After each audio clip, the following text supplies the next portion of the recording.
মান আমেলা সাইয়্যাতান ফালা ইউজা ইল্লা মিসলাহা, যে খারাপ কাজ করে তার প্রতিদান অনুরূপ।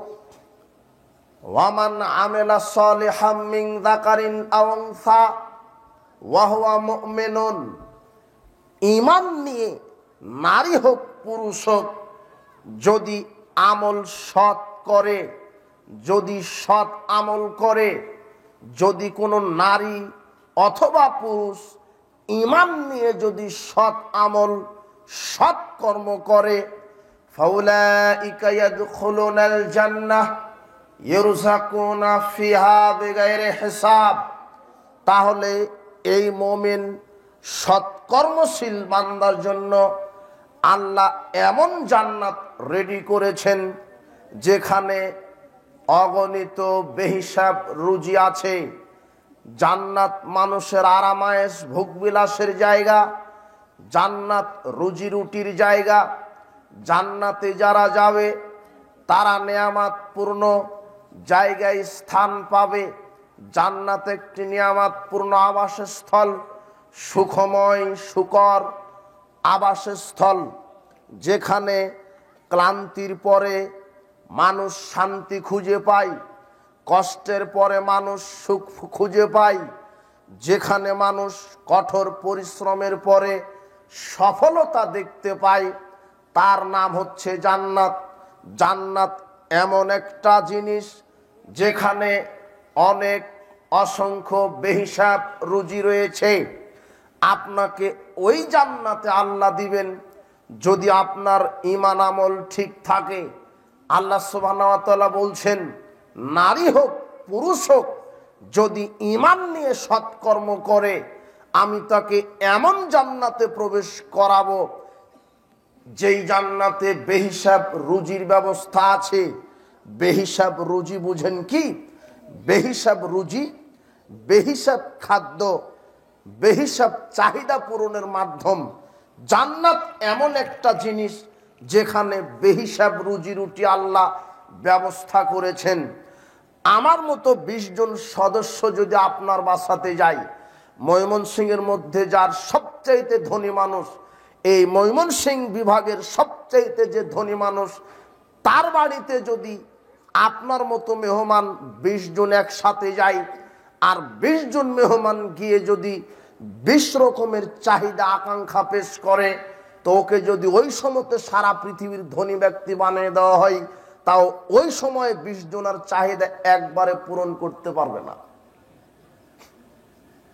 একজন বলবে আমি পাবদা মাছ খেতে চাচ্ছি, আর একজন বলবে যে আমি হরিণের গোশত খেতে চাচ্ছি, আর একজন বলবে যে আমি লোট্টা ফিশ খাবো, আর একজন বলবে যে আমি তিমি মাছ খাবো, আর একজন বলবে যে আমি বগুড়ার দই খাবো।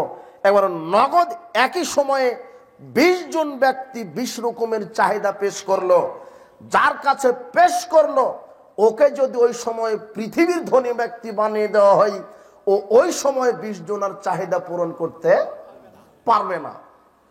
আল্লাহ সুবহানাহু ওয়া তাআলা বলছেন বেগারে হিসাব, পৃথিবীর মানুষ, আমি আল্লাহ মানুষের জন্য যেই জান্নাত তৈরি করেছি, রাসূল সাল্লাল্লাহু আলাইহি ওয়াসাল্লাম বলছেন সারা পৃথিবীর সমস্ত মানুষ যদি একসাথে জান্নাতে ঢুকে যায়, সারা পৃথিবীর সমস্ত মানুষ যদি একসাথে জান্নাতে প্রবেশ করে, বর্তমান পৃথিবীতে মানুষের সংখ্যা 800 কোটি। বর্তমান পৃথিবীতে মানুষের সংখ্যা বর্তমান পরিসংখ্যান 800 কোটি। এক সেকেন্ডের জন্য আপনাকে বলছি যে 800 কোটি মানুষ একসাথে যদি জান্নাতে ঢুকে যায়, আর 800 কোটি রকমের চাহিদা যদি আল্লাহর কাছে পেশ করে, তো 1 সেকেন্ড লাগবে না, 800 কোটি মানুষের চাহিদা একবারে পূরণ করতে পারবে। এটাই হলো জান্নাত, বেগারে হিসাব, অগণিত রুজি রুটি। অন্তরে পরিকল্পনা করতে দেরি, সামনে পরিবেশন হতে দেরি হবে না। অন্তরে পরিকল্পনা করতে দেরি হবে, কিন্তু সামনে পরিবেশন করতে দেরি হবে না। এটাই হলো জান্নাত, যেই জান্নাতে যাওয়া যায় ঈমান এবং আমল দিয়ে। বলছিলাম জান্নাতে দুধের ঝর্ণা থাকবে, সুমিষ্ট পানির ঝর্ণা থাকবে, শরাবের ঝর্ণা থাকবে, মধুর ঝর্ণা থাকবে, পাখির গোশ থাকবে সুস্বাদু, আপেল, কমলা, বেদনা, আঙুর, তরমুজ, যা আছে পৃথিবীতে সবই সেটা জান্নাতে পাওয়া যাবে। তবে উন্নত মানের যেটা আপনার জন্য রয়েছে, জান্নাতবাসীদের স্পেশাল যারা জান্নাতি, এদের জন্য আল্লাহ হুর তৈরি করেছেন, নয়নাভিরাম আয়তন, বড় বড় চক্ষু বিশিষ্ট হুর, যাকে দেখলে নিজের চেহারা যার ভিতরে দেখা যায় তার অস্থিমজ্জা স্বচ্ছ হবে, সুন্দর মনে হবে। যারা ডিমের ওপরের আস্তরণ, সাদা ডিমের আস্তরণ যেমন মনে হবে তার শরীর তেমন, তার চেয়ে সুন্দর। জান্নাতে বালাখানা রয়েছে, জান্নাত নেয়ামতপূর্ণ। জান্নাতে যারা জান্নাতবাসীরা যখন জান্নাতে যাবে, সুম্মা রাআইতা ইযা রাআইতা সুম্মা রাআইতা নাঈমা ওয়া মুলকান কাবীরা, জান্নাতে যেদিকেই তাকাবে সেদিকেই শুধু নেয়ামত, নেয়ামত আর নেয়ামত। জান্নাতে এমন কিছু বৃক্ষ আছে যেই বৃক্ষের ডাল, শাখা প্রশাখা সব হবে স্বর্ণের। দ্রুতগামী ঘোড়া যদি 100 বছর দৌড়াতে থাকে তাহলে জান্নাতের একটা গাছ অতিক্রম করতে পারবে না। গাছ কত বড়, ফল ফলাদি কুতুবফাদা নিয়ে সামনাসামনি ফলমূল ঝুলতে থাকবে, স্বর্ণ খচিত স্বর্ণের তার দিয়ে বোনানো চেয়ারে তারা বসে থাকবে। সামনে থাকবে স্ত্রী, আপনার সামনে থাকবে হুরগণ, আপনার স্ত্রী। তবে যারা শহীদ তাদের জন্য 72 জন বিশেষ স্পেশাল স্ত্রী আল্লাহ তৈরি করেছেন, যাদের সাথে বিবাহ দিবেন। সাধারণ জান্নাতি তাদের জন্য 2 জন বিশেষ স্ত্রী। তবে সাধারণ জান্নাতি তার মানে আল্লাহ বলছেন জান্নাত এমন একটা জিনিস, অন্তরে যেটা আকাঙ্ক্ষা করবে সাথে সাথে হবে। আপনি যদি বলেন যে আমার 1000 স্ত্রী লাগবে, 1000 স্ত্রী আপনার সামনে রেডি। বুঝেননি মনে হয় কথা? এই যে বেগারে হিসাব, অগণিত রুজি রুটি, কি লাগবে সেটাই জান্নাতে আছে। আপনার পরিকল্পনা করতে দেরি, পরিবেশিত হতে দেরি হবে না, এর নাম জান্নাত। জান্নাতে যারা যাবে তারা কোনোদিন বৃদ্ধ বৃদ্ধা হবে না, তাদের কোনোদিন অসুখ হবে না, তাদের কোনোদিন পেশাব পায়খানা হবে না, তাদের শরীর থেকে ঘাম বের হবে না, তাদের মুখে কোনোদিন কফ আসবে না, তারা কোনোদিন পাগলামি করবে না, তারা কোনোদিন বৃদ্ধ বৃদ্ধা হবে না, তারা কোনোদিন অসুস্থ হবে না, তারা টকবগে যুবক থাকবে। প্রত্যেক জান্নাতীদের বয়স হবে 30 থেকে 33, আর উচ্চতা হবে আদম আলাইহিস সালামের মতো 60 হাত। প্রত্যেকটা নারী পুরুষের জান্নাতে যুবক যুবতী, তারা কোনোদিন বৃদ্ধ বৃদ্ধার ছোঁয়া পাবে না, তারা কোনোদিন অসুস্থ হবে না, তাদের কোনোদিন মাথা ব্যথা হবে না, তারা কোনোদিন ক্লান্ত শ্রান্ত হবে না, তারা কোনোদিন অসুস্থ হবে না। জান্নাত অনাবিল সুখের জায়গা, জান্নাত অনাবিল সুখের জায়গা। এই জান্নাত হবে ঈমান আর আমলের বিনিময়ে। যদি আপনার আমল ঠিক থাকে এই জান্নাত আপনার ঠিক। বলছিলাম মানুষ মরে যাওয়ার পরে বিচার মাঠে ফলাফল 2টা হবে, এক হবে জান্নাত আর এক হবে জাহান্নাম। যদি আপনি নিজেই বিবেচনা করেন আপনার 24 ঘন্টার কর্ম দিয়ে আপনি জান্নাতে যেতে পারবেন নাকি জাহান্নামে যেতে পারবেন। বলছিলাম জাহান্নাম জান্নাতের কিছু পরিচয় দেওয়ার পরে আপনাকে জাহান্নামের কিছু পরিচয় আপনার সামনে তুলে ধরি। জাহান্নামকে মূল্যায়ন করেন, জাহান্নামকে চিনে রাখেন। জাহান্নাম এমন একটা জিনিস, শত্রু যেমন মানুষকে ধরার জন্য উৎপেতে থাকে, জাহান্নাম মানুষকে ধরার জন্য উৎপেতে আছে। ইন্না জাহান্নামা কানাত মিরসাদা, জাহান্নাম উৎপেতে আছে। লিত্তাগিনা মাআবা, এটা হলো অপরাধীদের থাকার জায়গা। লাবিসিনা ফিহা আহকাবা, সেখানে তারা যুগ যুগ ধরে থাকবে। লা ইয়াযুকুনা ফিহা বারদা ওয়ালা শারাবা, সেখানে জাহান্নামীরা না পাবে শীতল ঠান্ডা পানীয়, না পাবে স্বাচ্ছন্দ্যময় জীবন। সেখানে তাদেরকে কষ্ট দেওয়া হবে। জাহান হিসেবে ফাঁক পেতে আছে কিভাবে ছোবল মেরে বান্দাকে ধরে জাহান্নামে নিক্ষেপ করা যায়, কিন্তু আপনি বুঝতে পারছেন না জাহান্নাম কি জিনিস। আল্লাহ সুবহানাহু ওয়া তাআলা জাহান্নামের পরিচয় দিতে গিয়ে বলছেন, ওয়াম্মা মান খাফফাত মাওয়াজিনু ফাউম্মুহু হাবিয়া, বিচারের মাঠে যাদের নেকির পাল্লা হালকা হবে, পাপের পাল্লা ভারী বেশি হবে, তাদের থাকার জায়গা হবে হাবিয়া। ওয়ামা আদরাকা মা হিয়া, মুহাম্মদ আপনি কি জানেন হাবিয়া কি? নারুন হামিয়া, সেটা হলো প্রজ্বলিত আগুন। জাহান্নাম মূলত প্রজ্বলিত আগুন।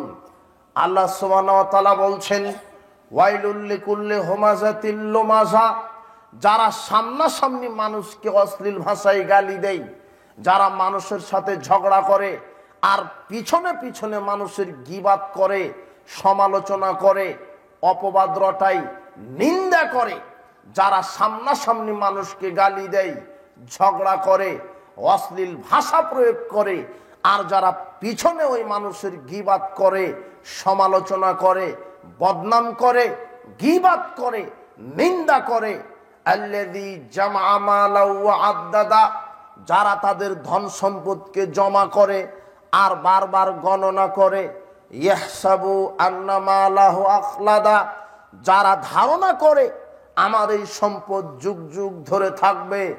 আল্লাহ বলছেন, কাল্লা, কখনো নয়, লায়ুমবাদান্না ফিল হুতামা, সবকিছু হোতামায় যাবে। ওমা আদরাকা মাল হুতামা, মুহাম্মদ আপনি কি জানেন হোতামা কি? নারুল্লাহিল মুকাদা, হোতামা হলো প্রজ্বলিত আগুন, হোতামা হলো উত্তপ্ত আগুন, হোতামা হলো প্রজ্বলিত আগুন। জাহান্নাম সম্পর্কে পরিচয় দিতে গিয়ে আল্লাহ বলছেন, পৃথিবীর মানুষ, জাহান্নাম মূলত আগুনের টুকরা। আল্লাহ সুবহানাহু ওয়া তাআলা বলছেন, ওয়াকুলিল হাক্কু মির রাব্বিকুম, হক আসে আল্লাহর পক্ষ থেকে। ফামান শাআ ফালিউমিন ওয়ামান শাআ ফালিয়াকফুর ইন্না আ'তাদনা লিয-যালিমিনা নারা, যে ইচ্ছা সে মেনে নিক, যার ইচ্ছা সে কুফরি করুক, তবে যারা জালেম, যারা ইসলাম মেনে চলবে না, তাদের জন্য আমি আগুন প্রস্তুত করে রেখেছি। মূলত জাহান্নাম মানে আগুন। আল্লাহ বলছেন, তাসলা নারান হামিয়া, আমি তাকে প্রজ্বলিত আগুনে প্রবেশ করাবো। জাহান্নাম আগুন। তো এই আগুন কোন আগুন? আপনি কি দুনিয়াতে যে আগুন ব্যবহার করছেন এরকম আগুন কি? জি না। আবু হুরায়রা রাদিয়াল্লাহু আনহু বলছেন, রাসূল সাল্লাল্লাহু আলাইহি ওয়াসাল্লাম বলেছেন, নারুকুম জুজউম মিন 70 জুজআম মিন নারে জাহান্নাম, তোমাদের ব্যবহৃত আগুনের উত্তাপের চাইতে জাহান্নামের আগুনের উত্তাপ আরো 70 গুণ বেশি উত্তপ্ত। এই আগুন দিয়ে জাহান্নামীদেরকে জাহান্নামের শাস্তি দেওয়া হবে। আব্দুল্লাহ বিন মাসউদ রাদিয়াল্লাহু আনহু বলছেন, রাসূল সাল্লাল্লাহু আলাইহি ওয়াসাল্লাম বললেন, ইউতা জাহান্নাম ইয়াউমাইদিন, বিচারের মাঠে জাহান্নামকে টেনে আনা হবে। লা সাবুন আলফা দেমাম, যেই জাহান্নামের শরীর, জাহান্নামের গায়ে থাকবে 70,000 লোহার শিকল। মা কুল্লে দেমামিন সাবুন আলফা মালাক তাজুরুনাহা, আর এক একটা শিকলে থাকবে 70,000 ফেরেশতা। 490 কোটি ফেরেশতা জাহান্নামকে টেনে বিচারের মাঠে নিয়ে আসবেন। 490 কোটি ফেরেশতা জাহান্নামকে টেনে বিচারের মাঠে নিয়ে আসবেন। জাহান্নাম কত বড় হবে! এই জাহান্নামে এক এক করে অপরাধীদেরকে আল্লাহ ধাক্কা দিয়ে ফেলে দিবেন, পিছন থেকে ধাক্কা মেরে ফেরেশতারা ফেলে দিবেন। জাহান্নাম খুব কঠিন জায়গা। আবু হুরায়রা রাদিয়াল্লাহু আনহু বলছেন, রাসূল সাল্লাল্লাহু আলাইহি ওয়াসাল্লাম বলেছেন, তাহাজ্জাত আল জান্নাতি ওয়ান নার, জান্নাত এবং জাহান্নাম প্রতিপালকের নিকট অভিযোগ পেশ করলো। ক্বালাতিন নার, জাহান্নাম বলছে প্রতিপালক, উসিরতু বিল মুতাকাব্বিরিনা ওয়াল মুতাজাব্বিরিন, আমার কাছে স্বৈরাচারী, বদমেজাজি, অহংকারী, দাম্ভিক, অত্যাচারী, আল্লাহদ্রোহী, অহংকারী এরা কেন বেশি বেশি জাহান্নামে? এরপরে জান্নাত বলছে প্রতিপালক, আমার নিকটে ফামালি লা ইয়াদখুলুনি ইল্লা দুআফাউন নাস ওয়া সাকাতুহুম গাররাতুহুম, জান্নাতে শুধু দুর্বল মানুষেরা কেন, যারা একেবারে দুর্বল এরা কেন জান্নাতে বেশি বেশি? তখন আল্লাহ বলছেন জান্নাত, ইন্নামা আনতা রাহমাতি, তুমি আমার দয়ার বিকাশ। আমি আল্লাহ যাকে দয়া করব, আমি আল্লাহ যাকে দয়া করব তাকে আমি তোমার দ্বারা শান্তিতে রাখব। জান্নাত, তুমি আমার দয়ার বিকাশ, আমি আল্লাহ যাকে দয়া করব তাকে আমি তোমার দ্বারা শান্তিতে রাখব। এরপরে জাহান্নামকে বলছেন, জাহান্নাম, ইন্নামা আনতা গাযাবি, তুমি আমার গজব, তুমি আমার রাগ।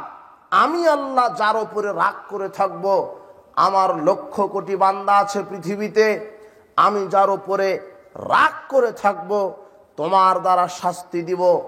জাহান্নাম হলো আল্লাহর রাগ। যদি আল্লাহ আপনার উপরে রাগ করে থাকেন তাহলে আল্লাহ আপনাকে শাস্তি দিবেন যার মাধ্যমে, সেটাই হলো জাহান্নাম। আপনি বিবেচনা করুন, আপনি 24 ঘন্টাতে যেই কর্ম করছেন, এই কর্মে আল্লাহ আপনার উপরে কি দয়াবান নাকি আল্লাহ আপনার উপরে রাগান্বিত? যদি আপনার কর্মে রাগান্বিত হয় পরিণাম জাহান্নাম হবে, আর যদি আপনার উপরে আল্লাহ দয়াবান হন তাহলে জান্নাত হবে। তো আপনি কি আল্লাহর দয়াপ্রাপ্ত বান্দার মধ্যে একজন হতে পেরেছেন? আপনি কি আল্লাহর দয়া প্রাপ্ত বান্দার মধ্যে কি একজন বান্দা হতে পেরেছেন? আল্লাহ কাদের উপরে দয়া নাজিল করেন? যারা আল্লাহর বিধান মেনে চলে তারাই আল্লাহর দয়াপ্রাপ্ত বান্দা, আর যারা আল্লাহর বিধান মেনে চলে না তাদের উপরে গজব নাজিল হবে যে কোনো মূল্যে, যে কোনো সময়, যে কোনো ভাবে হবেই।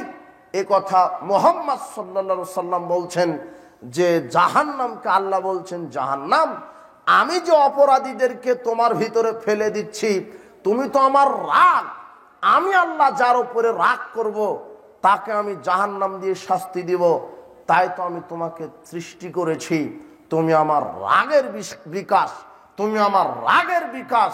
এখন আপনি নিজে নিজেকে ধরে রাখেন, চিন্তা ভাবনা করেন যে আল্লাহকে আমার উপরে রাগান্বিত নাকি দয়াবান। বলছিলাম আল্লাহ সুবহানাহু ওয়া তাআলা বলছেন,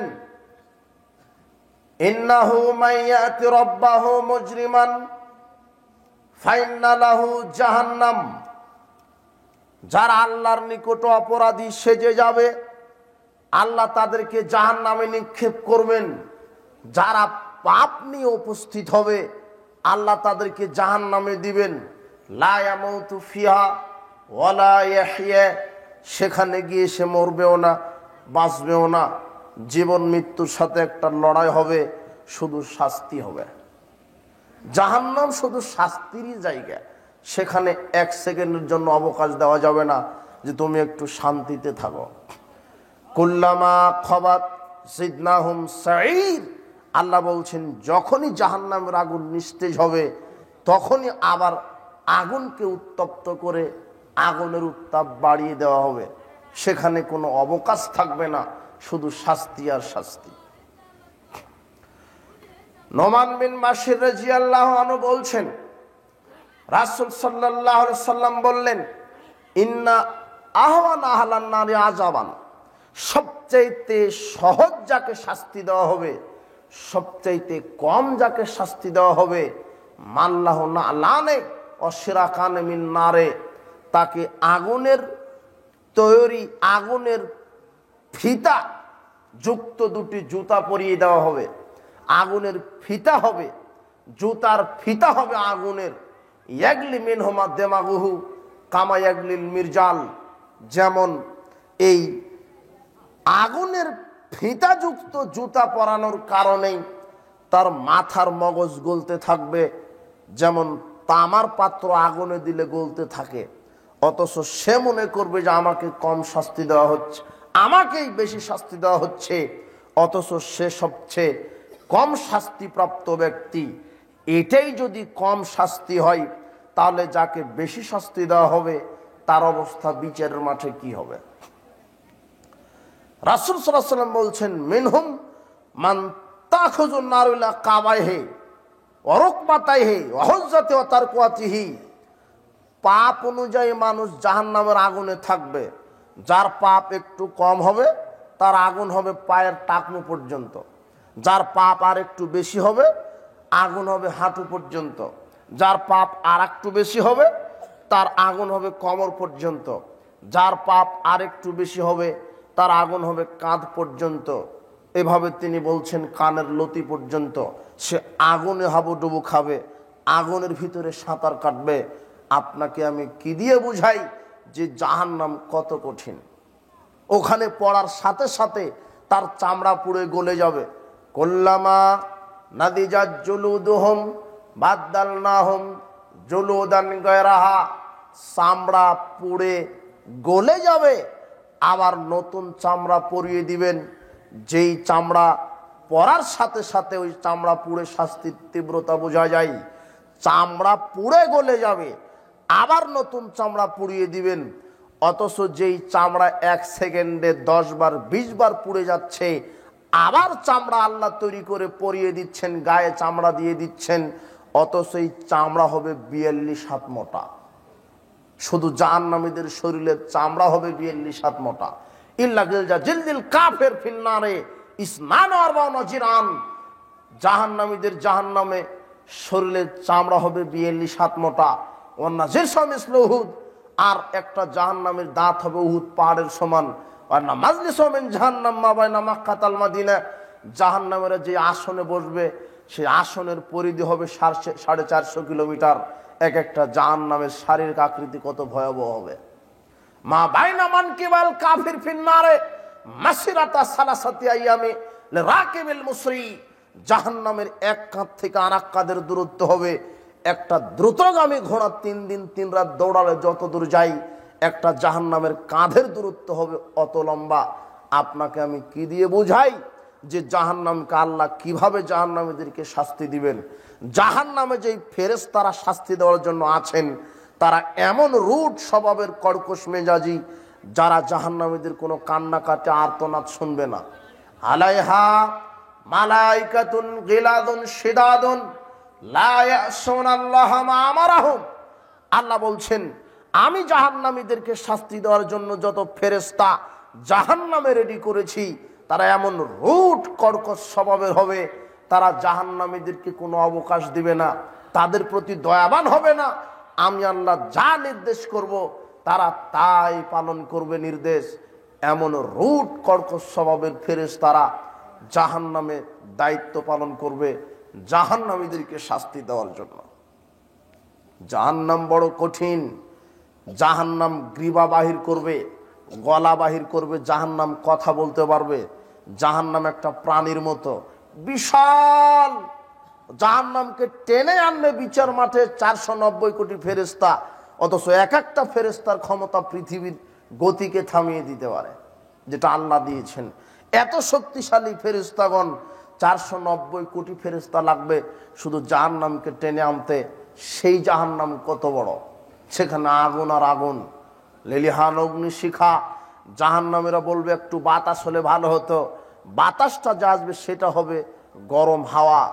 জাহান্নামে যে ছায়া খুঁজবে সেখানে থাকবে ধোঁয়া। সে অক্সিজেন পাবে না, শ্বাস নিঃশ্বাস নিতে পারবে না।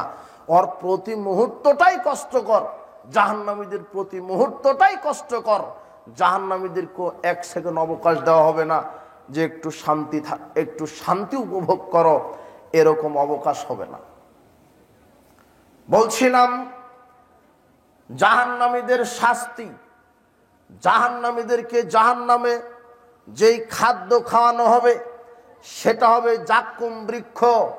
ইন্না জাআলনাহা ফিতনাতাল লিয-যালিমিন।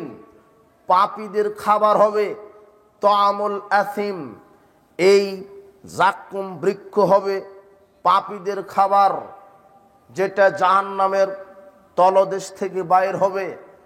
তার ফলটা দেখতে হবে মনে হচ্ছে বিশ্রী শয়তানের মাথা। ফাইন্নাহুম লাকিলুনা মিনহা ফামালিউনা মিনহাল বুতুন, এটা খেয়ে তারা পেট পূর্ণ করবে, তাদের ক্ষুধা নিবারণ হবে না, শরীরে পুষ্টি হবে না। তাদেরকে যেই পানীয় পান করানো হবে সেটা রক্ত পুজ মিশ্রিত গরম তরল পানীয়, যেটা পান করার সাথে সাথে পেটের নাড়ি ভুঁড়ি গলে যাবে। এমন কঠিন খাদ্য জাহান্নামীদেরকে খেতে দেওয়া হবে। যদি আপনি অপরাধ সেজে যান, পাপ নিয়ে উপস্থিত হন, তাহলে এই জাহান্নামে আপনাকে যেতে হবে। অথচ মুসলিম হয়েও জাহান্নামে মানুষ যাবে, তার ৭২ কাতার মুসলিম জাহান্নামে যাবে। এ কথা মুহাম্মদ সাল্লাল্লাহু আলাইহি ওয়াসাল্লাম বলছেন। মুসলিমরা বিভক্ত হবে ৭৩ কাতারে, মুসলিমরা বিভক্ত হবে ৭৩ কাতারে, তার ৭২ কাতার যাবে জাহান্নামে। যারা যাবে কেউ হিন্দু নয়, ওরাও মুসলিম। তো যারা যাচ্ছে তারা কোথায় যাচ্ছে? জাহান্নামে যাচ্ছে। তো ওই মুসলিম কারা? তার মধ্যে একজন আছে বেদাতি, যারা মুহাম্মদ সাল্লাল্লাহু আলাইহি ওয়াসাল্লামের তরিকাকে ৫ পয়সা মূল্যায়ন করেনি, নিজের মতো করে ইবাদত করছে, নিজের মতো করে মাযহাব তৈরি করে নিয়েছে, নিজের মতো করে ইমামকে তৈরি করে নিয়েছে, নিজের মতো করে ধর্ম মানে, এদের জন্যই জাহান্নাম। যারা মুহাম্মদ সাল্লাল্লাহু আলাইহি ওয়াসাল্লামকে ৫ পয়সা মূল্য দেয়নি, যারা মুহাম্মদ সাল্লাল্লাহু আলাইহি ওয়াসাল্লামের দ্বীনকে মূল্য দেয়নি, নিজের মতো করে চলতে চায়, নিজের মতো করে জীবন পরিচালনা করতে চায়, নিজের মতো করে অর্থনীতি রাজনীতিকে সাজিয়ে যারা জীবন পরিচালনা করছে।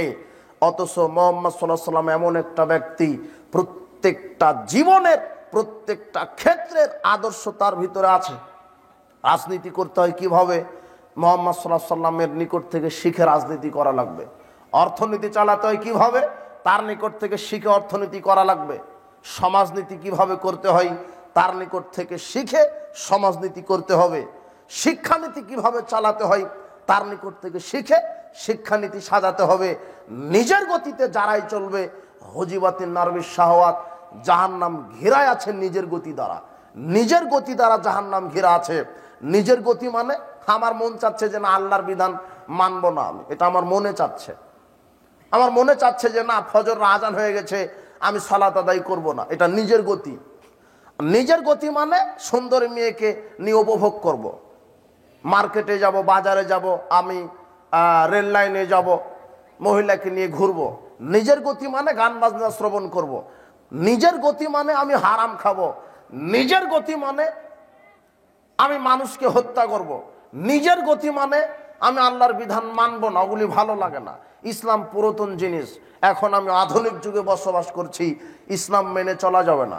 ইসলাম মেনে চললে মদ পান করা যাবে না। ইসলাম মেনে চললে আমাকে বেপরদায় ঘোরা যাবে না। এই জন্য একটা নারী বেপরদায় চলছে, এই জন্য একটা পুরুষ ইসলাম মানছে না। কেন? ইসলাম মেনে চললে আর মদ পান করা যাবে না, জেনা করা যাবে না, গান বাজনা শ্রবণ করা যাবে না। যুবক, তোমার নিজের গতিতে তুমি চলছো, তাই তো তোমার আজানের পরে তুমি সালাত আদায় করো না। তোমার হাতে আছে সিগারেট, বিড়ি, গাঁজা, ইয়াবা। তোমার হাতে আছে এমন একটা মোবাইল যেখানে ল্যাংটা নারী নিজের প্রবৃত্তির গোলামি তোমাকে চালায়। তুমি তোমার প্রবৃত্তির গোলাম, মন যা বলে তুমি তাই করো। আর জাহান্নাম ঘেরা আছে নিজের গতি দ্বারা। অথচ নিজের গতিকে থামিয়ে দিতে হবে, কোরআন এবং সহিহ সুন্নাহর গতিতে নিজেকে চালাতে হবে, তাহলেই তোমার জান্নাত হবে। বলছিলাম যে এই জাহান্নাম খুব কঠিন এবং জটিল জিনিস, যেটা শুধু শাস্তি দেওয়ার জন্য আল্লাহ রেডি করেছেন।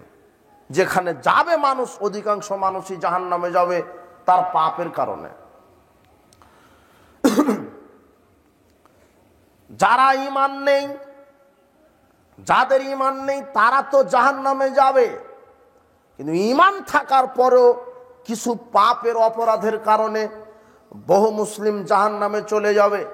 তারা এক হচ্ছে হারামখোর, যাদের জীবিকা নির্বাহ হারাম, তাদের জন্য জান্নাত হারাম। রাসূল সাল্লাল্লাহু আলাইহি ওয়াসাল্লাম বলছেন, লা ইয়াদখুলুল জান্নাতা জাসাদুন গুযিয়া বিল হারাম। ওই দেহ জান্নাতে যাবে না যেই দেহ হারাম খাদ্য দিয়ে গঠিত। আপনার জীবিকা যদি হারাম হয়, তাহলে আপনি জান্নাতে যেতে পারবেন না। আপনি হজ করেন, তাহাজ্জুদ আদায় করেন, নিজেকে পাক্কা মুসলিম দাবি করেন, যদি হারাম খেয়ে ইবাদত করেন তাহলে জান্নাত হবে না, ইবাদত কবুল হবে না। হারামখোর জান্নাতে যেতে পারবে না। অথচ সমাজে এমন একটা অবস্থা যে মানুষ হালাল খাচ্ছে না হারাম খাচ্ছে এটা বিবেচনায় আনে না। ও নিজে হারামখোর না হালালখোর এটা বিবেচনায় আনতে চায় না। ও সুদের সাথে জড়িত আছে, ও ঘুষের সাথে জড়িত আছে, ও দুর্নীতির সাথে জড়িত আছে, ও মাদকতার সাথে জড়িত আছে। হে যুব সমাজ, তোমাকে বলছি, তুমি মাদকতাকে কবর দাও, মদ পান করা তুমি ছাড়ো। মাদকতা এত খারাপ, পৃথিবীতে দুটি পাপ আছে আল্লাহর নিকটে সবচাইতে বেশি ঘৃণিত। পৃথিবীতে দুটি পাপ আছে আল্লাহর কাছে সবচাইতে বেশি ঘৃণিত। তার একটা সুদের পাপ আর একটা মদের পাপ। একটা সুদের পাপ আর একটা মদের পাপ। সুদ এবং মাদকতা আল্লাহর নিকটে যত না ঘৃণিত পাপ, অন্য কোনো পাপ এত ঘৃণিত নয়। মুহাম্মদ সাল্লাল্লাহু আলাইহি ওয়াসাল্লাম বলছেন, কেউ যদি একটা টাকা সুদের সাথে জড়িত থাকে, 36 বার মায়ের সাথে জেনা করলে যেই পাপ হয়, 1 টাকা সুদের সাথে জড়িত থাকলে তার চাইতে বেশি পাপ হয়। আর কেউ যদি মাদকতা একবার মুখে দেয়, মাদক যেটা খেলে নেশা হয়, যার ভিতরে নেশা আছে, ওটা আপনার বিড়ি, সিগারেট, ইয়াবা, গোল, ফেন্সিডিল যেটাই বলেন, কেউ ব্যক্তি, কোনো যুবক, কোনো ব্যক্তি, কোনো পুরুষ, যে ব্যক্তি একবার মাদকতা মুখে দিবে, মুখে দিল, সে যেন মা, খালা, ফুপুর সাথে জেনা করলো। কত নিকৃষ্ট পাপ। অথচ হারামখোর সমাজটা, পুরো সমাজ ভর্তি এক একটা হারামখোরে, প্রায় সুদ ঘুষ দুর্নীতির সাথে জড়িত, মাদকতার সাথে জড়িত। মুসলিম হয়েও জাহান্নামে যাচ্ছে এই শ্রেণীর লোক, যারা হলো হারামখোর। আপনি হারাম থেকে বাঁচেন, মুসলিম হওয়ার পরও জাহান্নামে যাবে যারা পিতামাতার অবাধ্য সন্তান, যারা পিতামাতার নাফরমানি করে, যারা পিতামাতার সাথে কুফরি করে। পিতামাতার সাথে কুফরি মানে নিজের পিতাকে অস্বীকার করে আরেকজন মানুষের পিতাকে নিজের পিতা দাবি করে। নিজের পিতা একেবারেই ছোটখাটো কৃষক, মুচি মেথর, আর ছেলেটা এখন বড় অফিসার হয়েছে, তাই জনগণের সামনে আর নিজের পিতাকে পরিচয় দিতে চায় না, বলতে চায় না যে এটাই আমার বাপ। মুচিগিরি করে, মেথরগিরি করে, তাই আর বলতে পারে না যে এইটা আমার বাপ। ও পরিচয় দিতে লজ্জা পায়, নিজের পিতাকে জনগণের সামনে পরিচয় করিয়ে দিতে লজ্জা পায়। অথচ ওই পিতাটাই মুচিগিরি করে, জুতা স্যান্ডেল সেলাই করে তাকে আজকে জজ ব্যারিস্টার বানিয়েছে। ওই পিতাটাই হাড় ভাঙা পরিশ্রম করে তাকে আজকে মানুষের মতো মানুষ করেছে। অথচ এই সন্তান পিতাকে মূল্যায়ন করে না, পিতাকে সম্মান করে না, পিতাকে শ্রদ্ধা করে না। যারা পিতামাতাকে কষ্ট দেয়, পিতামাতাকে মূল্যায়ন করে না, এদের জন্যই জাহান্নাম। যারা পিতামাতার নাফরমানি করে, মুসলিম হওয়ার পরও জাহান্নামে যাবে যারা পিতামাতার নাফরমান, যারা পিতামাতার অবাধ্য, যারা পিতামাতাকে মূল্যায়ন করে না, যারা পিতামাতাকে কষ্ট দেয়, যারা পিতামাতাকে ভালোবাসে না, এরা মুসলিম হওয়ার পরেও জাহান্নামে যাবে। একজন লোক এসে বলছেন, আল্লাহর নবী, শাহাদাতু আল্লাহ ইলাহা ইল্লাল্লাহ ওয়া আন্না রাসূলুল্লাহ, আমি সাক্ষ্য দিচ্ছি আল্লাহ ছাড়া প্রকৃত কোনো মাবুদ নেই, আর আমি সাক্ষ্য দিচ্ছি আপনি আল্লাহ রাসূল, সাল্লাতুল খামস, আর আমি 5 ওয়াক্ত সালাত আদায় করি, অসন্ত সারা রমাদান, রমাদানের সিয়াম পালন করি, ওয়াদাইতু যাকাতা মালি, আমি আমার সম্পদের যাকাত দেই।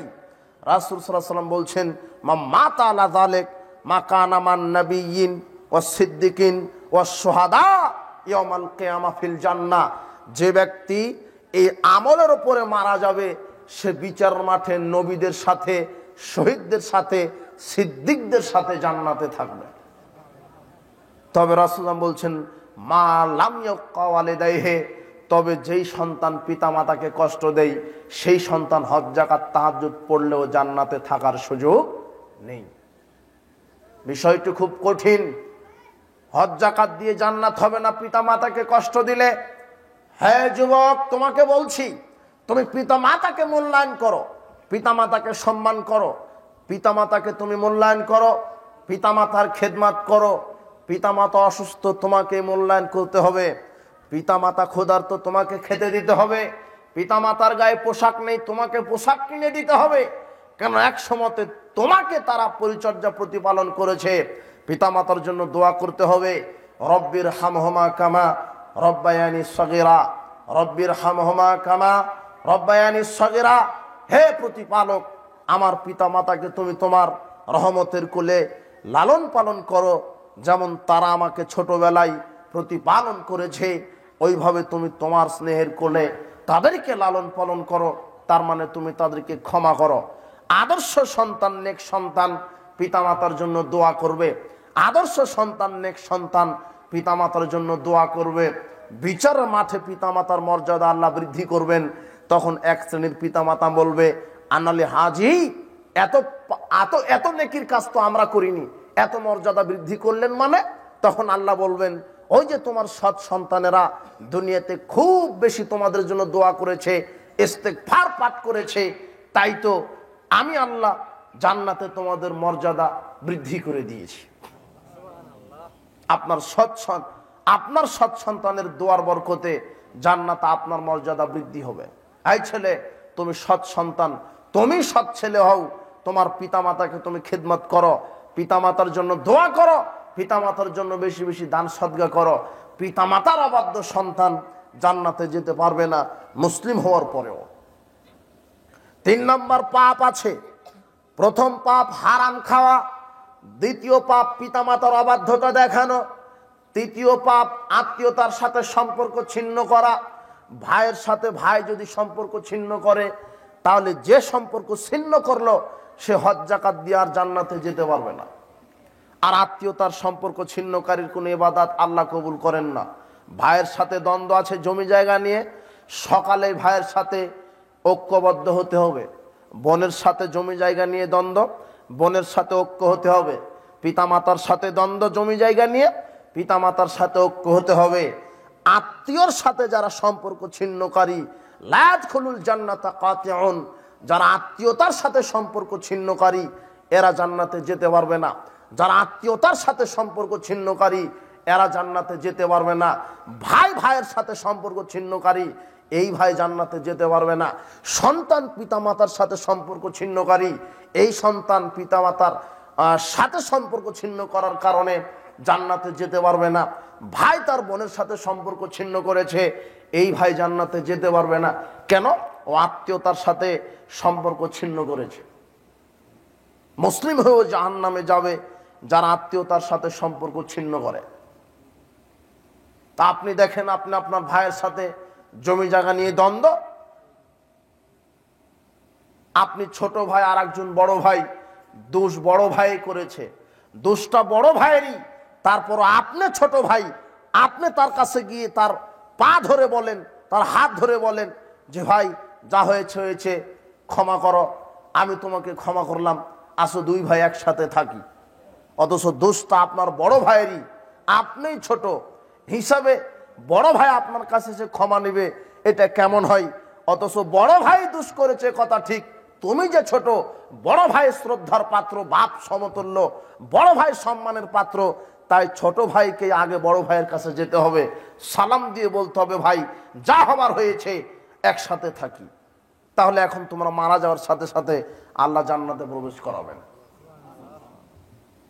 আর বড় ভাইয়ের সাথে দ্বন্দ্ব জমি জায়গা নিয়ে, ছোট ভাইয়ের সাথে দ্বন্দ্ব, দুই ভাই একই মায়ের পেটের ভাই, রক্তের ভাই, অথচ 1 শতক জমি নিয়ে দ্বন্দ্ব, 20 বছর ধরে এক ভাই আরেক ভাইয়ের সাথে কোনো কথা নেই, কোনো চাল চলন নেই। অথচ এও তাহাজ্জুদ পড়ে, ও তাহাজ্জুদ পড়ে, জি না, এই আত্মীয়তার সম্পর্ক ছিন্ন করার কারণে তাহাজ্জুদ দিয়ে জান্নাতে যাওয়া যাবে না। তবে যারা আত্মীয়তার সম্পর্ক ছিন্ন করে এরা। 4 নম্বর জাহান্নামে যাওয়ার পাপ, প্রতিবেশীকে কষ্ট দেওয়া। প্রতিবেশীকে যারা কষ্ট দিবে তারা জান্নাতে যেতে পারবে না। লা ইয়াদখুলুল জান্নাতা মান লা ইয়ামানু জারুহু বায়কাহু, ওই ব্যক্তি জান্নাতে যাবে না যার অনিষ্টতা থেকে, যার ক্ষতি থেকে প্রতিবেশী নিরাপদ নয়। প্রতিবেশীকে কষ্ট দিবেন না। আপনার জায়গা জমির ওপর দিয়েই আপনার প্রতিবেশীটা ভ্যান গাড়িটা নিয়ে যায়, ও ভ্যান চালিয়ে খায়, ভ্যান নিয়ে যায় আপনার জমির উপর দিয়ে, অথচ আপনি বলছেন যে তোর ভ্যান যেন আমার জমির উপর দিয়ে না যায়। এই কথাটা বলার কারণে আর তাহাজ্জুদ দিয়ে জান্নাত হবে না, বোঝেননি মনে হয়। এখানে আপনি বেড়া লাগিয়ে দিলেন, আর একজন প্রতিবেশীকে আসতে দিবেন না, তাই এখন হজ দিয়ে আর জান্নাত হবে না। প্রতিবেশীকে কষ্ট দিবেন না, রাস্তাঘাট কোনোদিন বন্ধ করবেন না, মানুষকে চলার সুযোগ করে দিবেন। আল্লাহ সুবহানাহু ওয়া তাআলা বলছেন, কেউ যদি একটা মানুষকে চলার সুযোগ করে দিল, সারা পৃথিবীর সব মানুষকে সে চলার সুযোগ করে দিল। একটা মানুষকে কেউ যদি হত্যা করে, সারা পৃথিবীর সব মানুষকে যেন হত্যা করলো। একটা মানুষকে যে বাঁচিয়ে দিবে, সে যেন সারা পৃথিবীর মানুষকে বাঁচিয়ে দিল। আপনি কোনোদিন মানুষের ক্ষতি করার চেষ্টা করবেন না, মানুষকে কোনোদিন কষ্ট দিবেন না, প্রতিবেশীকে কোনোদিন কষ্ট দিবেন না। প্রতিবেশী খুব দামি একটা জিনিস। বিপদে আপদে, অসুখ বিসুখে, বালা মুসিবতে প্রতিবেশী আপনাকে সহযোগিতা করে, সেই প্রতিবেশীকে আপনি কষ্ট দিবেন না। মানুষের সৌভাগ্যের প্রতীকী হলো চারটে। তার একটা হলো সৎ স্ত্রী, 2 হলো ভালো প্রতিবেশী, 3 ভালো বাড়ি, প্রশস্ত বাড়ি, 4 ভালো গাড়ি। 4টে জিনিস যার সুন্দর, তার জীবনটাও সুন্দর। এর মধ্যে একটা প্রতিবেশী। প্রতিবেশী যার খারাপ, তার জীবন নিরাপত্তা নেই, যে কোনো সময় প্রতিবেশী তার ক্ষতি করতে পারে।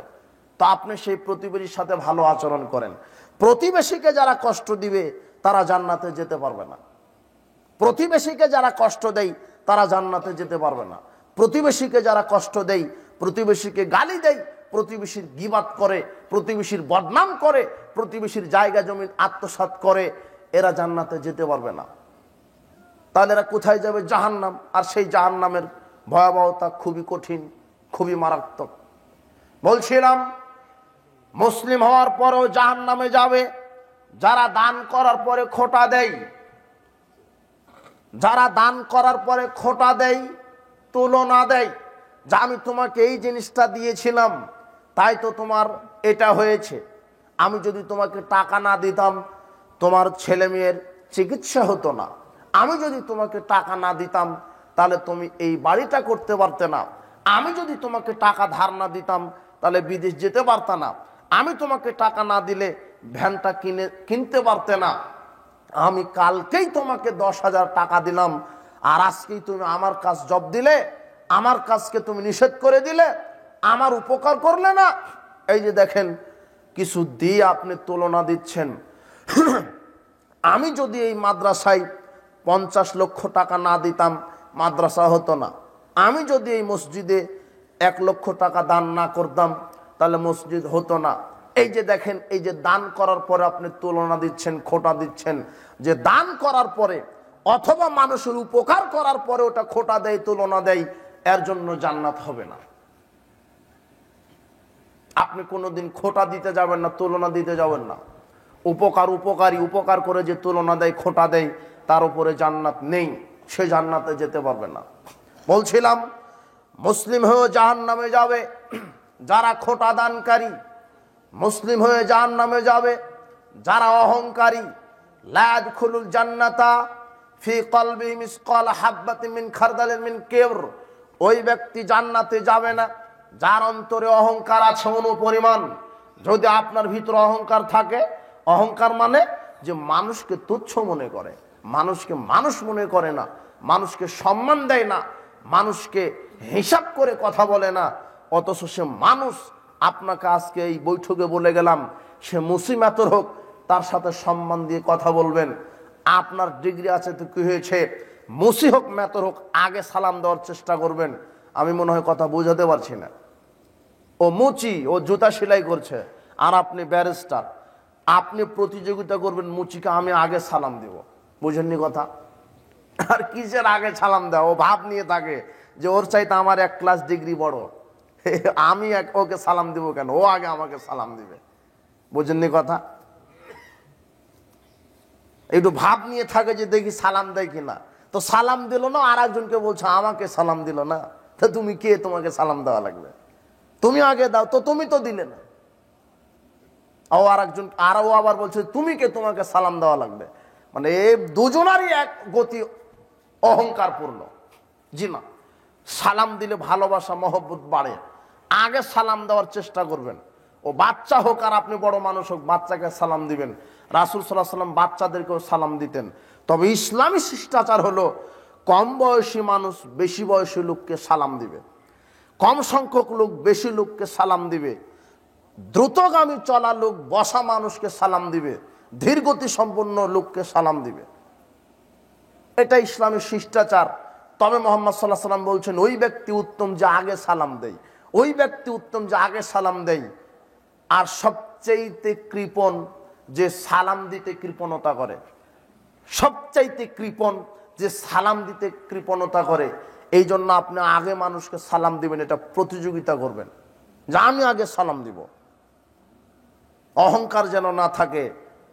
অহংকার যদি অনুপরিমাণ থাকে, আপনি মানুষকে মূল্যায়ন করেন, মানুষকে সম্মান করেন, মানুষকে মূল্যায়ন করেন, মানুষকে ভালোবাসেন, সে যেই হোক, ও হিন্দু হোক, ইহুদি হোক, খ্রিস্টান হোক, ও যেই হোক, যার নাম মানুষ, তার সাথে ভালো আচরণ করেন। ওকে খারাপভাবে গালি দিবেন না, খারাপভাবে মূল্যায়ন করবেন না, ওকে অবমূল্যায়ন করবেন না। বলছিলাম যে অহংকার করলে জান্নাত হবে না। এরপরে আপনাকে বলছি, মুসলিম হওয়ার পরও জাহান্নামে যাবে যারা দায়ুস, যাদের স্ত্রী যাদের মেয়ে বেপরদায় চলে, যাদের স্ত্রী যাদের মেয়ে বেপরদায় চলে, বেহায়া পোশাক পরে চলে, অশালীন পোশাক পরে চলে। এলাকার লোক জানে যে অমুকের স্ত্রী এরকম, এলাকার লোক জানে যে অমুকের মেয়েটা এরকম, এরকম শারীরিক আকৃতি, এরকম চেহারা, এভাবে যদি উপভোগ করে জনগণ, তাহলে আপনি হবেন দায়ুস। আপনার মেয়ে আপনার স্ত্রীকে পর্দায় রাখেন। নারীরা ঘরের বস্তু, বাহিরে যাবে, ঘরের পরিবেশে বেপর্দায় চলবে না। একজন নারী সে একাই জাহান্নামে যায় না, সে তার স্বামী অথবা বাপকে নিয়ে জাহান্নামে যাবে। একজন নারী, অবাক পৃথিবীতে আশ্চর্য পাপ, আপনি সালাত আদায় করেন না, এই জন্য আপনি একাই জাহান্নামে যাবেন। কিন্তু বেপর্দা নারী, ও যখন জাহান্নামে যাবে, ও শুধু একাই যাবে না, ও কাকে নিয়ে যাবে? ওর স্বামীকে নিয়ে যাবে। বেপর্দা নারী ও একাই জাহান্নামে যাবে না, ও যে বেপর্দা এই জন্য জাহান্নামে গেল। আর যেই স্বামীটা তাকে বেপর্দায় চলার সুযোগ করে দিয়েছে, এই সুযোগ করে দেওয়ার জন্য স্বামীটাও জাহান্নামে যাবে। অবাক একটা আশ্চর্য পাপ। আপনি সালাত আদায় করেন না, এই জন্য আপনি জাহান্নামে যাবেন, আপনার সাথে আপনার মেয়েটা জাহান্নামে যাবে না, অথচ আপনি সালাত আদায় করেন না। কিন্তু আপনার মেয়েটা বেপর্দায় চলে, বেপর্দায় চললে জাহান্নামে যায়। তো যে বেপর্দায় চলছে সে শুধু নয়, সে আপনাকেও নিয়ে যাবে। বেপর্দা এত খারাপ, বেপর্দার পাপ এত খারাপ, সে একাই জাহান্নামে যায় না, ও আর একজন কাউকে নিয়ে যায়, হয় তার বাপ না হলে তার স্বামী। আপনি কি বুঝতে পারেন জাহান্নাম কত খারাপ? এই বেপর্দায় চলা কত খারাপ। পৃথিবীতে আশ্চর্য দুটি পাপ আছে। রাসূল সাল্লাল্লাহু আলাইহি ওয়াসাল্লাম বলছেন, ওই দুটি পাপীকে দেখলে অভিশাপ করো। তার একটা হলো হারামখোর, আর একটা হলো বেপর্দা নারী। বেপর্দা নারীকে দেখলেই বলো তার উপরে লানত, আল্লাহর গজব, আল্লাহর লানত বর্ষিত হোক। বেপর্দা নারীর জন্য দোয়াও করা যাবে না। আশ্চর্য দুটি পাপ, একটা হলো হারাম আর একটা হলো বেপর্দা। হারামখোরের জন্য দোয়া করা হারাম, আর বেপর্দা নারীর জন্য দোয়া করা হারাম। বেপর্দা নারীকে দেখলে মুহাম্মদ সাল্লাল্লাহু আলাইহি ওয়াসাল্লাম বলছেন, অভিশাপ করো। হে নারী সমাজ, আপনাকে বলছি, আপনি পর্দায় থাকুন। আল্লাহ সুবহানাহু ওয়া তাআলা বলছেন, ওয়াকারনা ফি বুয়ুতিকুন্না ওয়ালা তাবাররাজনা তাবাররুজাল জাহিলিয়াতুল উলা। মুসলিম মহিলাগণ, বাড়িতে থাকো, বাড়ির পরিবেশে চলো, জাহেলি যুগের মতো নগ্ন হয়ে চলো না, বেপর্দা বেহায়াপনা বেলাল্লাপনায় চলো না, তাহলে পরিণাম জাহান্নাম হবে, পরিণাম ভয়াবহ হবে। আবু হুরায়রা রাদিয়াল্লাহু আনহু বলছেন, রাসূল সাল্লাল্লাহু আলাইহি ওয়াসাল্লাম বলেছেন, দুই শ্রেণীর মানুষ জাহান্নামে যাবে, যাদেরকে আমি দেখিনি। তার একটা হলো ওই মহিলা যারা উলঙ্গ পোশাক পরে থাকে, যারা পুরুষের ঈমানকে নষ্ট করে, যারা পুরুষের ঈমানকে নষ্ট করে বেপর্দায় চলার কারণে। এই নারীরা জাহান্নামে যাবে, জান্নাতে যাবে না। জান্নাতে তো যাবে না, জান্নাতের সুগন্ধি পাবে না। অথচ জান্নাতের সুগন্ধি 1 মাসের পথের দূরত্ব থেকে পাওয়া যায়। এই উলঙ্গ নারী কত খারাপ। যারা দায়ুস তারা জাহান্নামে যাচ্ছে, আর যেই নারীটা বেপর্দায় চলছে এও জাহান্নামে যাচ্ছে। আপনাকে বলতে চাচ্ছি যে মুসলিম হয়েও জাহান্নামে চলে যাবেন যদি আপনার ছেলে মেয়ে স্ত্রী যদি ঠিক না থাকে, যদি আপনি দায়ুস হন। আর ওই মহিলা জাহান্নামে যাবে যেই মহিলা বেপর্দায় চলছে।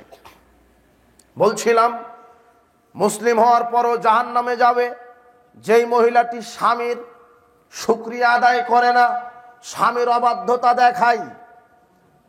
আপনাকে এখানে আরেকটি কথা বলি, স্ত্রীর অধিকার আছে স্বামীর ওপরে, স্বামীর অধিকার আছে স্ত্রীর ওপরে, দুইজনের অধিকার সমান। ইসলাম ন্যায্য অধিকার দিয়েছে, স্বামীর ওপর স্ত্রী যতটুকু অধিকার পাবে স্ত্রীকে ততটুকু অধিকার বুঝিয়ে দিতে হবে। আর স্ত্রীর ওপরে স্বামীর যতটুকু অধিকার, স্ত্রীকে স্বামীর অধিকার ততটুকু বুঝিয়ে দিতে হবে। রাসূল সাল্লাল্লাহু আলাইহি ওয়াসাল্লাম বলছেন, লা তুআদ্দিল মারাতু হাক্কা রাব্বিহা হাত্তা তুআদ্দি হাক্কা যাওজিহা।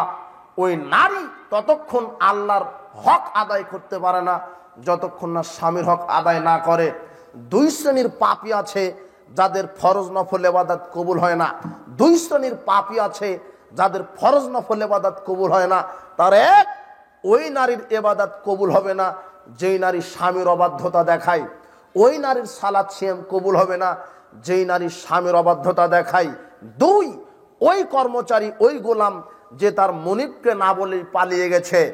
একজন মনিবকে না বলে যদি কর্মচারী পালিয়ে যায়, যদি কোনো দাস দাসী পালিয়ে যায়, তাহলে দাস দাসীর ইবাদত কবুল হবে না।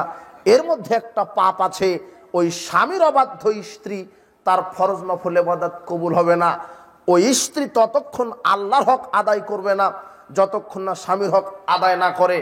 স্বামীর হক আদায় না করা পর্যন্ত আল্লাহর হক আদায় হবে না। উপস্থিত বৈঠকের মা বোন, আপনি আপনার স্বামীকে মূল্যায়ন করেন। স্বামী ছাগল হোক পাগল হোক, আপনি স্বামীকে মূল্যায়ন করার চেষ্টা করেন। স্বামীর খেদমত করেই জান্নাত হবে, না হলে জান্নাত হবে না। আর আপনাকে 2 মিনিট কথা, স্ত্রী যেমন আপনার খেদমত করবে, ঠিক আপনার স্ত্রীর খেদমত করতে হবে। স্ত্রীকে ভালোবাসতে হবে, স্ত্রীর হক বুঝিয়ে দিতে হবে, স্ত্রীকে ভালোবাসতে হবে। স্ত্রী ভালোবাসার বস্তু, স্ত্রী শ্রদ্ধার বস্তু, স্ত্রী সম্মানের বস্তু। স্ত্রীকে আপনার প্রাপ্যটা তাকে দিয়ে দিবেন, স্ত্রীকে সহযোগিতা করবেন, সাংসারিক সহযোগিতা করবেন, তাকে মূল্যায়ন করবেন। স্ত্রীকে অবমূল্যায়ন করবেন না, স্ত্রীকে গালি দিবেন না, স্ত্রীকে মারধর করবেন না, স্ত্রীকে গালি দিবেন না, স্ত্রীকে মারধর করবেন না। স্ত্রীর সাংসারিক কাজে সহযোগিতা করবেন। স্ত্রীকে ভালোবাসতে হয়, স্ত্রীকে আদর করতে হয়, স্ত্রীকে প্রেম ভালোবাসা নিবেদন করতে হয়। স্ত্রীকে মারতে হয় না, স্ত্রীকে গালি দিতে হয় না, স্ত্রীর বদনাম করতে হয় না। ও আপনার স্ত্রী আপনার সম্পদ। রাসূল সাল্লাল্লাহু আলাইহি ওয়াসাল্লাম বলছেন, সারা পৃথিবীতে যত সম্পদ আছে তার মধ্যে সবচাইতে দামি সম্পদ সৎ স্ত্রী। আপনার স্ত্রীর মূল্য সারা পৃথিবীতে যা কিছু আছে সব বিক্রি করলে আপনার স্ত্রীর সমান হবে না। এই তো হলো আপনার সৎ স্ত্রী। সেই স্ত্রীকে আপনি অবমূল্যায়ন করবেন না, গালি দিবেন না, সংসারের কাজে সহযোগিতা করবেন। বলছিলাম, রাসূল সাল্লাল্লাহু আলাইহি ওয়াসাল্লাম বলছেন, খায়রুকুম খায়রুকুম লিআহলি, তোমাদের মধ্যে সেই উত্তম যে তার স্ত্রীর নিকটে উত্তম। বিচারের মাঠে আল্লাহ স্ত্রীর নিকটে সাক্ষ্য নেওয়ার পরে স্বামীকে জান্নাত দিবেন। আল্লাহ বলবেন, এই তোমার স্বামী কেমন ছিল বলো। স্ত্রী যদি বলে ভালো ছিল তাহলে আপনার জান্নাত হবে, না হলে হবে না। এখন আপনি চিন্তা করেন যে আপনি আপনার স্ত্রীর কাছে ভালো ছিলেন কিনা। আল্লাহ স্ত্রীর সাক্ষ্য নিবেন, একটা নারীর সাক্ষ্য নিয়ে তার স্বামীকে জান্নাত দিবেন। তো আপনার স্ত্রীর সাথে যদি আপনি ভালো আচরণ না করেন, তো স্ত্রীকে সাক্ষ্য দিবে যে আমার স্বামী ভালো ছিল? জি না। স্ত্রীকে মূল্যায়ন করেন। মা বোনদেরকে বলছে, আপনি আপনার স্বামীকে মূল্যায়ন করেন। আনাস রাদিয়াল্লাহু আনহু বলছেন, রাসূল সাল্লাল্লাহু আলাইহি ওয়াসাল্লাম বলেছেন, যখন কোনো মহিলা 4টি কাজ করবে, 1 5 ওয়াক্ত সালাত, 2 রমাদানের সিয়াম, 3 লজ্জাস্থানের হেফাজত, 4 স্বামীর আনুগত্য। কোনো মহিলা যদি 4টি কাজ করে, 1 5 ওয়াক্ত সালাত, 2 রমাদানের সিয়াম, 3 লজ্জাস্থানের হেফাজত, বেপরদায় চলবে না, 4 স্বামীর খেদমত, স্বামীর আনুগত্য, এই মহিলার জন্য আল্লাহ জান্নাতের 8টি দরজা খুলে দিবেন। নারীর জন্য জান্নাতে যাওয়া খুব সহজ। এই জন্য মা বোনদেরকে বলছি, আপনারা খাদিজা রাদিয়াল্লাহু তাআলা আনহার মতো হন, ফাতেমা রাদিয়াল্লাহু তাআলা আনহার মতো হন, আসিয়ার মতো হন, আপনি আয়েশা রাদিয়াল্লাহু তাআলা আনহার মতো হন। তাদের নীতি আদর্শ আপনি ফলো করেন। আপনি দুনিয়ার কোনো খান্নাস নারীর আদর্শ ফলো করবেন না। আপনার জন্য আদর্শবান হাসবুকা মিন নিসাইল আলামিন। রাসূল সাল্লাল্লাহু আলাইহি ওয়াসাল্লাম বলছেন, চারজন নারীর আদর্শ যদি কোনো নারী ফলো করে সেই নারীর জন্য জান্নাত যথেষ্ট। এক, খাদিজা বিনতে খুয়াইলিদ। দুই, ফাতেমা বিনতে মুহাম্মদ। তিন, মারিয়াম বিনতে ইমরান। চার, আসিয়া বিনতে মুজাহিম ইমরাতু ফেরাউন, ফেরাউনের স্ত্রী আসিয়া, মুজাহিমের মেয়ে আসিয়া, আর ফাতেমা মুহাম্মদ সাল্লাল্লাহু আলাইহি সাল্লামের মেয়ে ফাতেমা, খুয়াইলিদের মেয়ে খাদিজা, আর ইমরানের মেয়ে মারিয়াম। চারটা নারীর আদর্শ যদি কোনো নারী গ্রহণ করে সেই নারীর জন্য জান্নাতে যাওয়া যথেষ্ট। বলছিলাম যে উপস্থিত বৈঠকের মুসলিম দিনী বোন, আপনাকে বলছি আপনি আয়েশা রাদিয়াল্লাহু তাআলা আনহার মতো নীতি আদর্শে জীবন পরিচালনা করেন। সারা পৃথিবীর সব নারী একদিকে আর আয়েশার মর্যাদা একদিকে। আয়েশার মর্যাদা বেশি হবে। আয়েশা বিনীত নারী ছিল, ইবাদত গুজারি নারী ছিল, সবচেয়ে বিচক্ষণ জ্ঞানবান জ্ঞানশীল মহিলা ছিল। আপনি আয়েশার মতো হন। বলছিলাম বিচার মাঠে মানুষ অনেক অপরাধে জাহান্নামে চলে যাবে, কৃপণতা করলে জাহান্নামে যেতে হয়। কাজে আপনি আপনার সম্পদকে আল্লাহ রাস্তায় প্রয়োজনের অতিরিক্ত ব্যয় করবেন, কৃপণতা করবেন না। আপনি জাহেলিয়াতকে চর্চা করবেন না। হারাম, মাদকতা, সুদ ঘুষ দুর্নীতিগুলি হারাম। হারাম খেয়ে ইবাদত করলে ইবাদত কবুল হবে না, পরিণাম জাহান্নাম হবে। আপনাকে কয়েকটি কথা বলে আপনাকে বলছিলাম যে আল্লাহ আপনাকে সৃষ্টি করেছে আল্লাহর ইবাদত করার জন্য। আল্লাহ যে জান্নাতকে বললেন তুমি আমার দয়ার বিকাশ, আমি যাকে দয়া করব তাকে জান্নাত দিব। আর আল্লাহ যে জাহান্নামকে বললেন তুমি আমার রাগের বিকাশ, আমি যাকে রাগ করব, আমি যার উপর রাগ করে থাকবো তাকে জাহান্নামে দিব। আপনি নিজেই বিবেচনা করেন যে আমি যা 24 ঘন্টায় করি সেই 24 ঘন্টার আমলে আল্লাহ আমার উপরে রাগ করছেন নাকি রহমত বর্ষণ করছেন, এটা আপনার বিবেচনা। আপনি এমন পাপ কাজ করেন না যা আল্লাহ আপনার উপরে রাগ করে থাকুক। বলছিলাম উপস্থিত বৈঠকের মুসলিম দিনী ভাই বোন, আপনার প্রতি বিশেষ কয়েকটি নাসিহা। যে কোনো মূল্যে 5 ওয়াক্ত সালাত, যে কোনো মূল্যে 5 ওয়াক্ত সালাত আপনাকে আদায় করতেই হবে। বিচারের মাঠে জাহান্নামে যাওয়ার আর একটা কারণ 5 ওয়াক্ত সালাত আদায় না করা। আল্লাহ বলবেন কেন জাহান্নামে এসেছো? তখন এরা বলবে আমরা সালাত আদায় করতাম না তাই জাহান্নামে এসেছি।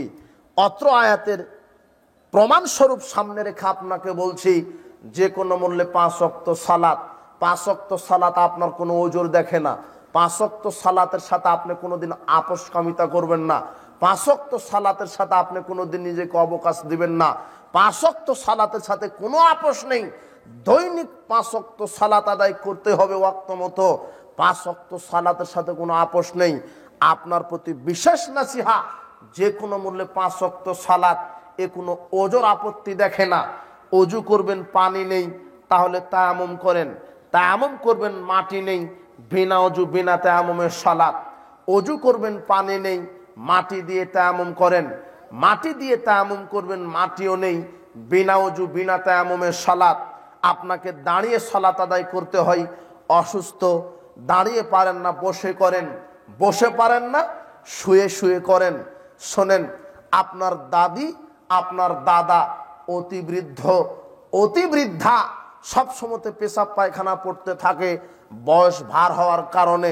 আপনার দাদি অজু করে যায় নামাজে দাঁড়িয়েছে, সাথে সাথেই পেশাব ঝরঝর করে বের হতে লেগেছে।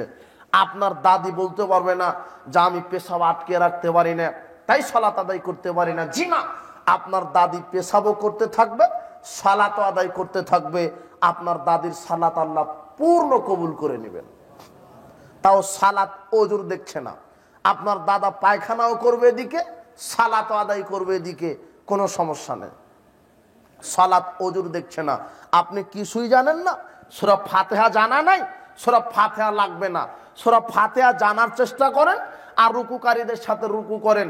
রাসূল সাল্লাল্লাহু আলাইহি সাল্লামকে বলছেন আল্লাহর নবী আমি তো কিছুই জানি না, আমি কিভাবে সালাত আদায় করব, আমি তো কিছুই বলতে জানি না।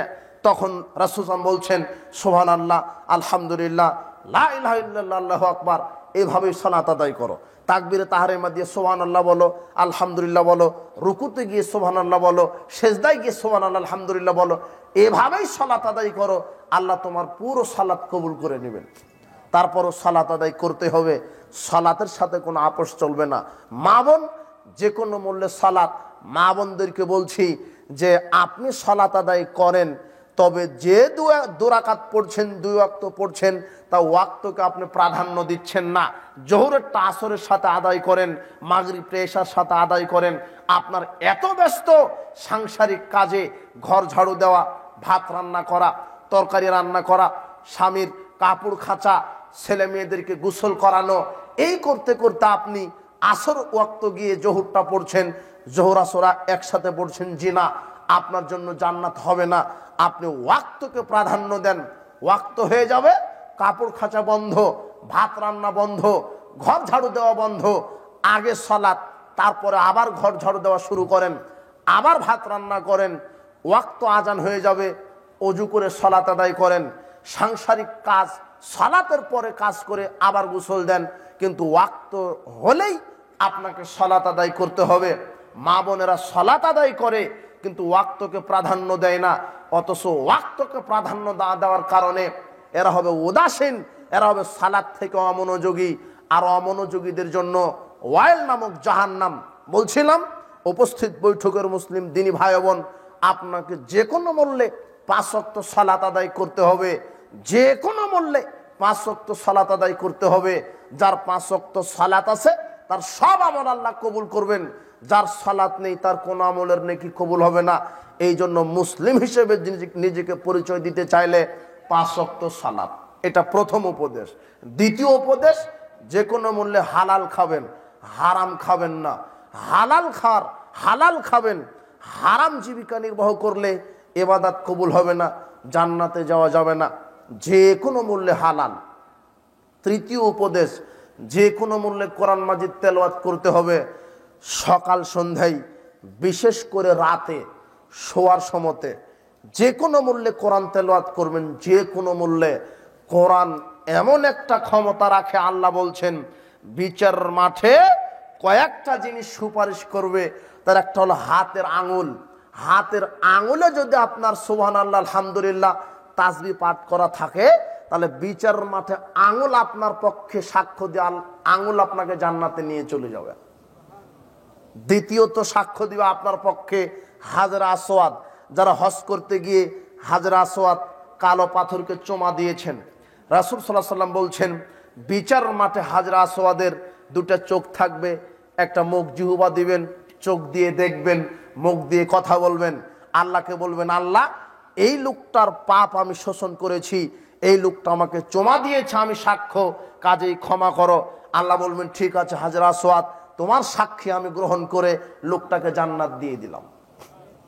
কয়েকটা জিনিস আপনার পক্ষে সাক্ষ্য দিবে। 1 হাতের আঙুল, 2 হাজরা আসওয়াদ। যাদের সামর্থ্য আছে হজ করেন, তো যাদের সামর্থ্য নেই তারা কি করবেন?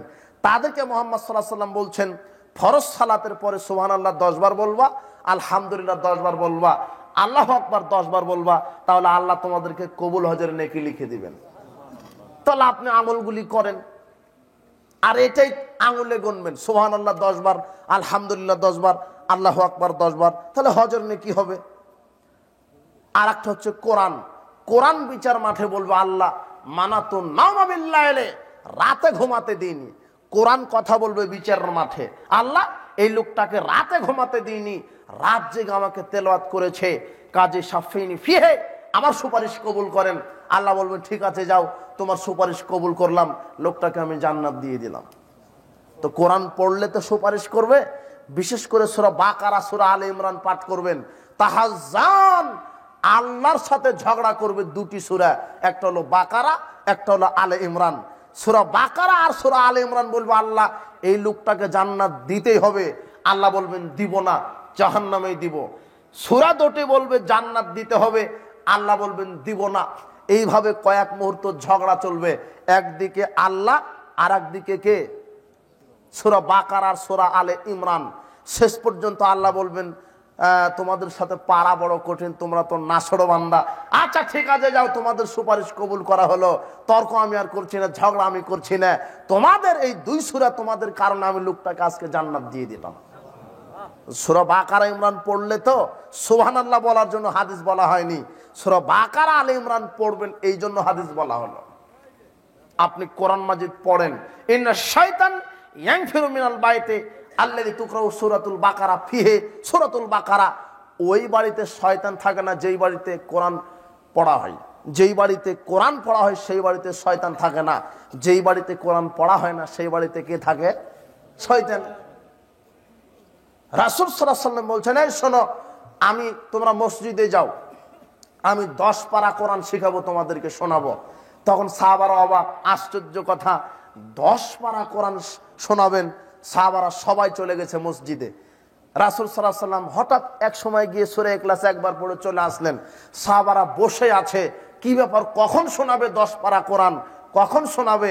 সবাই রাসূল সাল্লাল্লাহু আলাইহি বলছেন, আপনি নাকি 10 পারা কোরআন শোনাবেন? তা হ্যাঁ, শুনেছি তো, ওই যে সূরা ইখলাস পড়েছি একবার, ওটাই 10 পারার সমান হয়ে গেছে। যে একবার ইখলাস পড়বে 10 পারা পাঠ করার নেকি পাবে, 3 বার সূরা ইখলাস পড়লে পুরো কোরআন খতমের নেকি হবে। রাসূল সাল্লাল্লাহু আলাইহি ওয়াসাল্লাম বলছেন, কেউ যদি 10 বার সূরা ইখলাস পাঠ করতে পারে, জান্নাতে সোনার উপা দ্বারা প্রাসাদ তৈরি করা হবে। 10 বার সূরা ইখলাস পড়েন, প্রথম থেকে নিয়ে শুরু পর্যন্ত, শেষ পর্যন্ত 10 বার সূরা ইখলাস পড়লে জান্নাতে প্রাসাদ নির্মাণ করা হয়। আপনি সূরা ইখলাস পড়েন। রাসূল সাল্লাল্লাহু আলাইহি ওয়াসাল্লাম বলছেন, আল্লাহর নবী, ইন্নী উহিব্বু হাযিস সূরা, আমি সূরা ইখলাসকে ভালোবাসি। আল্লাহ রাসূল সাল্লাল্লাহু আলাইহি ওয়াসাল্লাম বলছেন, শোনো, এই সূরা ইখলাসই তোমাকে জান্নাতে নেওয়ার জন্য যথেষ্ট। তাহলে ইখলাস পড়েন, বাকারা, আলে ইমরান পড়েন, সূরা কাহাফ পড়েন, দাজ্জালের ফিতনা থেকে বাঁচাবে। 1 থেকে 10 আয়াত পর্যন্ত পড়েন, 1 থেকে 3 আয়াত পর্যন্ত প্রতিদিন পড়েন, দাজ্জালের ফিতনা থেকে বাঁচাবেন। যারা কোরআন পড়ে তাদের রুজিতে আল্লাহ বরকত দেয়, তাদের জীবনে আল্লাহ বরকত দেয়, তাদের অর্থনীতিতে আল্লাহ বরকত দেয়। যারা কোরআন পড়ে তাদের উপর আল্লাহ শান্তি অবতীর্ণ করেন। এই জন্য আপনি মুসলিম, কোরআনের সাথে সম্পর্ক ছিন্ন করেন না। তৃতীয় উপদেশ, আপনাকে যে কোনো মূল্যে কোরআন পড়তে হবে। কোরআনে আশ্চর্য একটা সূরা আছে, রাসূল সাল্লাল্লাহু আলাইহি ওয়াসাল্লাম বলছেন, যেই সূরা কেউ বেশি বেশি যদি পাঠ করে, ওই একটাই সূরা তাকে কবরের শাস্তি থেকে বাঁচিয়ে দিবে। সেই সূরাটা কি? ওয়াহিয়া তাবারাকাল্লাযী বিয়াদিল মুলক, সেটা হলো সূরা মুলক। সূরা মুলক যদি আপনার বেশি বেশি তেলাওয়াত করা থাকে, তাহলে কবরের শাস্তি থেকে এই সূরা আপনাকে বাঁচিয়ে দিবে। এটা মুহাম্মদ সাল্লাল্লাহু আলাইহি ওয়াসাল্লাম বলছেন। কোরআন খুব পাওয়ারফুল একটা ইবাদত, একটা হরফ পড়লে 10টা নেকি হয়। কাজেই কোরআন পড়বেন। চতুর্থ নসিহা উপদেশ হলো, আপনি যে কোনো মূল্য আল্লাহর ফরজ ইবাদত বিধানের পাবন্দী হন। যেগুলি ফরজ অন্তত সেগুলি করেন। ফরজ আমল করতেই হবে। ফরজ সালাত, ফরজ সিয়াম, সামর্থ্য থাকলে হজ, সামর্থ্য থাকলে যাকাত, এগুলি ফরজ করতেই হবে। আর 5 নম্বর, শিরক বেদাত থেকে ফিরেন।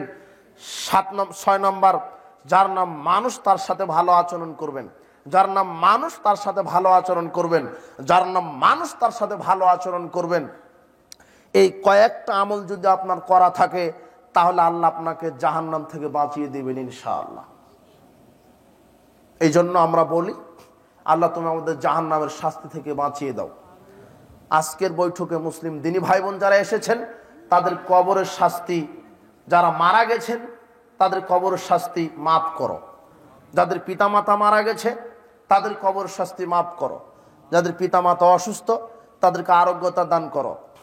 আমার এক দিনী ভাই, অনেক দিনের আগের পরিচয়, আপনাদের এলাকারই এক সন্তান, রেজাউল করিম, উনি এখন সৌদি আরবে আছেন। আপনারা তো চিনেনি, রেজাউল করিমকে চিনেন? ও 2-3 বছর আগে ওর গাড়িতে আমি প্রোগ্রাম করতাম। খুব ভালো ছেলে এবং আমি বড় ভাই হিসেবে তাকে শ্রদ্ধা করি। তোর সাথে মাঝে মাঝে কথা হয়। ভাই বিদেশের মাটিতে আছে পরিবার ছেড়ে অনেক কষ্ট করে। আমাকে